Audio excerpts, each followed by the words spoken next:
No caso das crianças, o que se percebe, crianças e adolescentes, elas têm prioridade e elas têm, vamos dizer assim, um interesse que tem que ser preservado a qualquer custo. Então, a despeito de qualquer disputa que os pais estejam tendo, o interesse da criança sempre vai ser preservado. Que interesse é esse? De ter o afeto dos dois pais, né? Mesmo que a gente não esteja mais falando de uma conjugalidade, mas a parentalidade se mantém. Então, o que a gente tem em termos de ordenamento? Nós temos como possibilidade a guarda compartilhada, certo? Via de regra, se aplica a ela justamente para que se aplica a guarda compartilhada para que as pessoas possam ter o exercício da parentalidade de forma efetiva. Ou seja, tanto nas questões de decisão, de convivência, os pais divorciados se mantenham pais, né? Uma guarda unilateral, muitas vezes, ela prejudica esse desempenho na medida em que apenas um toma decisões para o filho. Decisões como escola, decisões como religião, decisões, né, do que essa criança, efetivamente, com quem essa criança vai conviver. Então, isso cria, muitas vezes, uma ruptura. A guarda compartilhada foi um avanço, né, foi uma vitória das pessoas que se sentiam alijadas desse processo, né, de efetivamente conviver com seus filhos e vê-los crescer, desenvolver e atuar e serem efetivamente pais atuantes, para que efetivamente agora se tenha esse exercício de parentalidade. O que a gente teve como alteração recente é que muito se discutia se era necessário uma boa convivência entre os pais divorciados para que a guarda compartilhada fosse exercida. Muitos estudos fizeram sobre isso e se chegou à conclusão, no primeiro momento, que não haveria essa necessidade, que a guarda compartilhada muitas vezes deveria ser imposta pelo magistrado a ponto de preservar o melhor interesse da criança. Porém, nós tivemos uma alteração legislativa agora, entendendo que não dessa forma, que em casos de violência doméstica não é possível o exercício da guarda compartilhada, uma vez que nós chegamos ao extremo, né, do desrespeito, ao extremo da ruptura e da falta de diálogo. Então, não há que se falar que uma guarda compartilhada seria exercida nesses moldes, né? E aí, a partir disso, a legislação colocou que, tendo provas de violência doméstica, que a guarda será unilateral.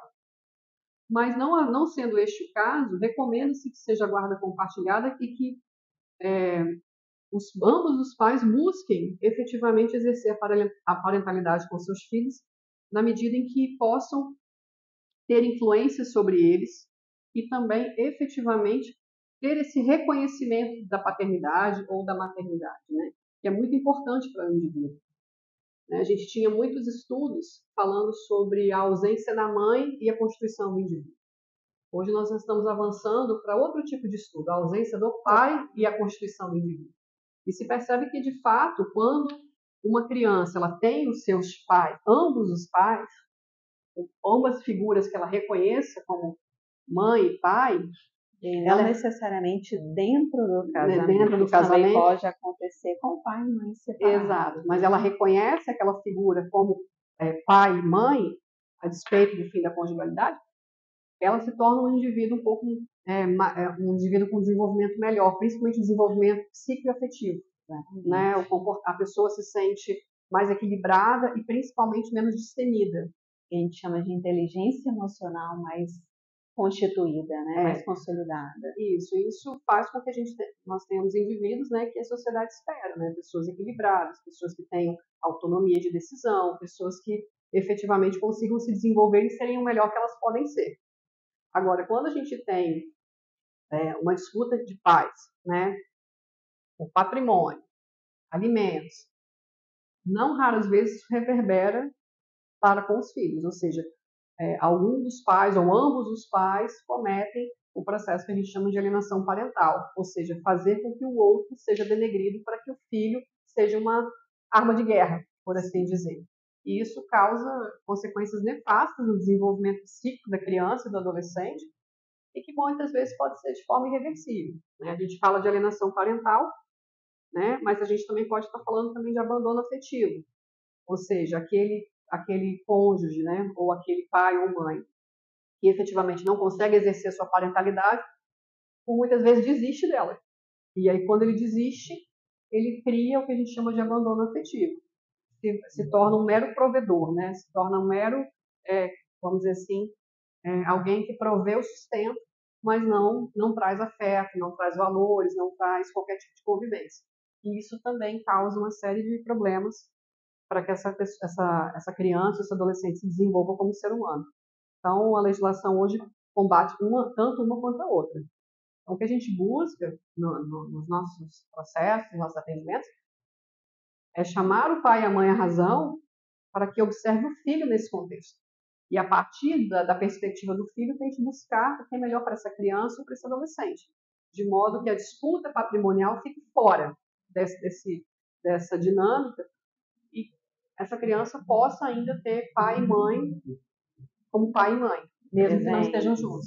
Um dos primeiros critérios que a gente trabalha, um dos primeiros institutos de direito da criança que a gente trabalha é a guarda. Vamos definir essa guarda que ela muito bem colocou aí, a guarda compartilhada, que é a participação ativa dos genitores, né, na tomada de decisão, das decisões mais importantes no desenvolvimento dessa criança. E aí, uma coisa que me chama muita atenção, e a gente, assim, eu acredito que só os familiaristas mesmo que aplicam esse entendimento, porque a população, que a gente chama dos leigos, né, a população que não tem a obrigação jurídica de conhecer, sempre fala assim, como é que fica a visitação, né? E aí eu acho muito interessante a gente começar a tolir esse tipo de fala, porque a gente entende o seguinte, quando a guarda ela é unilateral, existem vários tipos de guarda, que a doutora Richelle aqui são as principais temáticas do dia a dia. Mas quando a gente fala da guarda unilateral, quando só aquele pai ou só aquela mãe que é responsável pelas principais decisões dessa criança, desse adolescente, a gente vai chamar aquele genitor, o outro genitor que não reside, que não tem o compartilhamento dessa guarda, a gente vai delimitar um termo de visitação, né? Muitas das vezes o que as pessoas conhecem é assim, e como é que vai ficar a visita? Um final de semana comigo, um final de semana com você, metade das férias comigo, metade das férias com você. Isso, ele cai muito em desuso quando a gente vem falar da guarda compartilhada. O que a gente quer é fazer com que aquele casal entenda que a conjugalidade se findou, mas a parentalidade perpetua, porque eles têm um filho em comum. Então, como que eles podem continuar juntos com o filho? Não juntos como casal, juntos com o filho. Então, eu prefiro, e é muito mais aplicável, que a gente trabalhe o termo convivência. Porque eu não vou falar que o meu pai ou a minha mãe, que não é com quem eu moro, não é a residência onde foi fixada a minha moradia, ele não é um visitador. Ele não vem aqui só me ver. Ele vai conviver comigo. Então, a gente usa o termo de convivência e já tira esse peso da visitação. Ele não vem me ver, ele vem conviver. Mas esse conviver, ele tem que ser previamente engessado, fixado de forma engessada. Então, vamos colocar aí, tem que ser a convivência a cada final de semana alternado, férias alternadas, feriado alternado, Natal ímpar com um, Natal par com outro, não. O que a gente sugere? Olha, é muito importante que o casal tenha o diálogo harmônico para que a criança cresça e se desenvolva um cidadão consciente das suas emoções. Volto a falar da inteligência emocional que a gente precisa. Então, o que a gente sugere, na maioria das vezes, e é o melhor para a criança, o assunto é o melhor para a criança, né? É que essa convivência seja de forma livre. Ela não tem que ter um prévio engessamento. Há uma comunicação prévia. Bem, eu não vou engessar aqui que eu vou ver meu filho traçado no papel, quais são as datas que eu vou ver meu filho lá quando a gente homologou, quando foi sentenciado essa convivência. Então, o que é mais adequado para a criança? Para que ela sinta que ele tem o pai, que ele tem a mãe, ao tempo que ele quiser. Porque são as referências de segurança dessa criança. Então, hoje eu quero ver meu pai. Hoje é uma quinta-feira, 15 horas da tarde. Eu estudo de manhã, eu quero ver meu pai. Meu pai está de folga, mas eu não posso ver meu pai hoje porque o juiz sentenciou, porque lá no acordo que eles fizeram, eu só vou ver ele no final de semana que vem.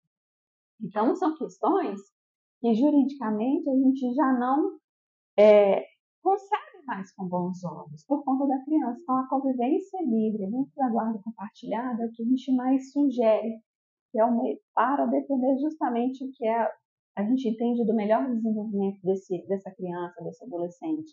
Essa convivência livre, olha, não vai atrapalhar a atividade escolar, não vai ter prejuízo na atividade noturna, previamente comunica, eu vou passar aí, hoje a gente vai no shopping, hoje a gente vai jogar alguma coisa, hoje eu te levo para a escola, hoje eu vou te trazer da escola, previamente que essas pessoas que tiveram esse convívio tão íntimo oportunizem continuarem sendo essa visão de segurança para essa criança, para esse adolescente. E o outro ponto que às vezes no atendimento a gente deixa até para construir no final é um critério de embate, normalmente, comumente, de embate é a questão dos alimentos, né? Então a gente, olha, quais são as questões que a gente vai tratar sobre essa criança? A gente vai tratar da guarda dessa criança, como vai ser a convivência dessa criança, qual vai ser a base de moradia dessa criança, os alimentos que vão ser prestados por aquele genitor, que é o genitor que a gente chama de não residente. E aí vem a questão, né? Não, mas o meu amigo diz que ele paga 15% lá no trabalho, né? Não, mas o juiz, a lei fala, né? A lei fala que é 30%. Essas pessoas estão equivocadas, porque a lei de alimentos ela é muito clara. Os alimentos ele é pautado dentro da necessidade de quem recebe e da possibilidade de quem paga, e a gente ainda traz o entendimento doutrinário, do que é razoável entre eles, né? Uhum. Então, a gente fala que o menor ele tem uma necessidade presumida, mas acontece que a gente tem padrões econômicos mais altos e mais baixos. Então, o que a gente sempre sugere é qual é o padrão de vida que essa criança tem. A sugestão é que o padrão de vida dessa criança seja mantido. A gente está falando para a criança, a gente não está falando para a mãe ou para o pai com quem essa criança vai morar. É para a criança que o padrão seja mantido. Então, se com quem essa criança vai residir é quem detinha um poder econômico menor dentro daquele vínculo, dentro daquele núcleo familiar, é razoável que quem vai pagar, vai ter a obrigação alimentar, contribua com provimento mais, né, com um percentual maior do seu provimento para as despesas de manutenção daquela criança. Então, a lei ela não fala que é 30%, ela não fala que é 15%. Cada caso é um caso. Apesar da necessidade da criança ser presumida, as pessoas têm necessidades distintas umas das outras. E é isso que tem que ser levado à questão para que possa se justificar, aí sim, o percentual do rendimento de quem vai ser obrigado a pagar, de quem é obrigado a pagar, esse percentual equânime, né, justo, razoável, em favor dessa criança, desse adolescente.